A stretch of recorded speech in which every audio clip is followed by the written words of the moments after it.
15/5/2026 শুক্রবার। দিনটি ছিল আমার বিয়ের দিন। বিয়েটা একদম আমার মনের মতো হয়েছিল। এভাবে বিয়ে করাটা আমার স্বপ্ন ছিল। সেই স্বপ্নটা আমার সত্যি হয়েছে শুধুমাত্র আমার ফ্যামিলির জন্য। এই দিনটি আমার জীবনের অন্যতম সেরা একটি দিন। এই বিয়েতে আমার পছন্দের সব কিছুই ছিল। পছন্দের ড্রেস থেকে শুরু করে পছন্দের মানুষ, সব কিছু। আমরা আমাদের বিয়ের ফটোশ্যুটটা করতে যাই ফরিদপুরের থলদি ফান প্যারাডাইস পার্কে।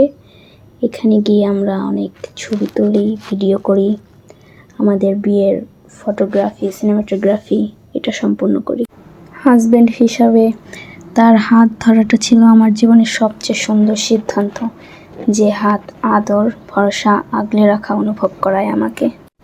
এই দিন আমি বুঝতে পেরেছিলাম বিয়ের আগে ভালোবাসা শুধু অনুভূতি, আর বিয়ের পরে ভালোবাসা দায়িত্ব, সম্মান আর সারা জীবন পাশে থাকার প্রতিশ্রুতি। ভালোবাসার আসল জন্ম হয় কবুল বলার পর। আমার জীবনের সবচেয়ে সুন্দরতম সিদ্ধান্ত ছিল তাকে বিয়ে করা।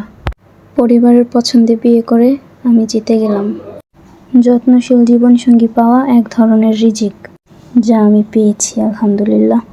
প্রেম করে বিয়ে করার যুগেও, অ্যারেঞ্জ ম্যারেজ করেও আমাদের যে মিল আর ভালোবাসা, তা 1000 বছর প্রেম করেও এমন সম্পর্ক হয়ে ওঠা আসলেই ভাগ্যের ব্যাপার। বিয়ে তখনই সুন্দর যখন সব কিছুই নিজের মনের মতো এবং সব কিছুই নিজের পছন্দের হয়। দুনিয়ার সবচেয়ে ঝুঁকিপূর্ণ কাজ হলো বিয়ে। ভাগ্য করে সঠিক জীবনসঙ্গী পেলে সব ঠিক, আর না হলে কবর পর্যন্ত সব কিছু মানিয়ে নিতে হবে। কিন্তু আমি সেই সঠিক মানুষটাই পেয়েছি। বিয়ের দিন কবুল বলার সময় যার প্রতি আমার বিন্দুমাত্র ইন্টারেস্ট ছিল না, আজ সেই মানুষটার প্রতি আমার আকাশ সমান মায়া।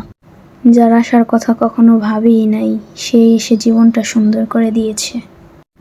সব শেষে একজন অল্প দিনের পরিচয়ে দীর্ঘমেয়াদী দলিলে সাইন করে সারা জীবনের জন্য নিজের করে নিল আমাকে। সবাই আমাদের জন্য দোয়া করবেন।